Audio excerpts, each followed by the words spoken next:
నేను దేవాదాయ శాఖ మంత్రిగా అయిన తర్వాత 5 లక్షల రూపాయల నిధులతో గంగమ్మ తల్లి దేవస్థానానికి ప్రహరీ గోడ కావాలని మన వాళ్ళు అడిగితే 5 లక్షల రూపాయలు నిధులు ఇచ్చాం.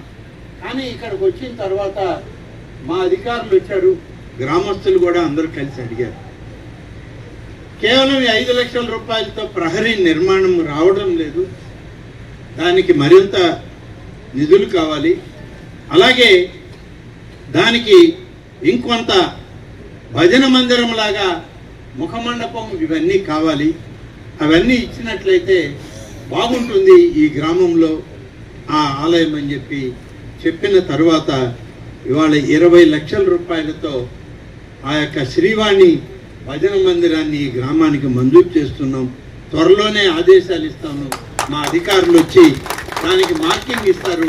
గ్రామ పెద్దల సమక్షంలో పనులు మొదలు పెట్టడం జరుగుతుందని చెప్పి నేను మీ అందరికీ మనవి చేస్తాను. అలాగే మన మండలం పరిధిలో ఇప్పటికే 136 పనులు 12,97,00,000 రూపాయలతో పంచాయతీరాజ్, అలాగే 46 పనులు ఆర్డబ్ల్యూఎస్ ద్వారా 6,10,00,000 రూపాయలతో మంజూరు చేశాం. పనులు జరుగుతూ ఉన్నాయి, పనులు చేయడం జరుగుతుంది. అలాగే R&B రోడ్లో ఈ ఊర్లో 40 లక్షల రూపాయలతో సీసీ రోడ్డు నిర్మాణం కూడా పూర్తయిందని చెప్పి ఇవాళ మీ అందరికీ మనవి చేస్తాను. ఇంకా కూడా చేయాల్సినటువంటి కార్యక్రమం ఉంది. కానీ ఇక్కడ ప్రతి నెల మన ప్రభుత్వం వచ్చాక ఎన్నికల్లో చెప్పిన సూపర్ 6 కార్యక్రమాలన్నీ అమలు చేస్తూ ఇవాళ చేజర్లలో మండలంలోని యనమదల గ్రామానికి రావడం జరిగింది. ఒకసారి మీరు గుర్తు చేసుకుంటే తల్లికి వందనం అనేటువంటి పథకంతో యనమదల్లో దాదాపు కింద 293 మంది పిల్లలకి తల్లులకి మరి తల్లికి వందనం పేరుతో 13,000 రూపాయలు బ్యాంక్ అకౌంట్కి జమ చేయడం జరిగింది మీ గ్రామంలో. మిగిలిన 2,000 స్కూల్ హెడ్ మాస్టర్కి ఇవ్వడం జరిగింది. ఆటో డ్రైవర్ల సేవలో 10 మందికి వాళ్ళకు కూడా ఇవ్వడం జరిగింది.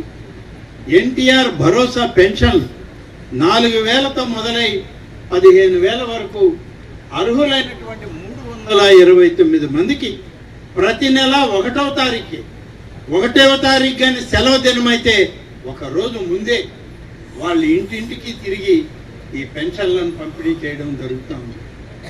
అన్నదాత సుఖీభవ 20,000 రూపాయలు ఒక్కొక్క రైతుకి ఇస్తామన్నాం.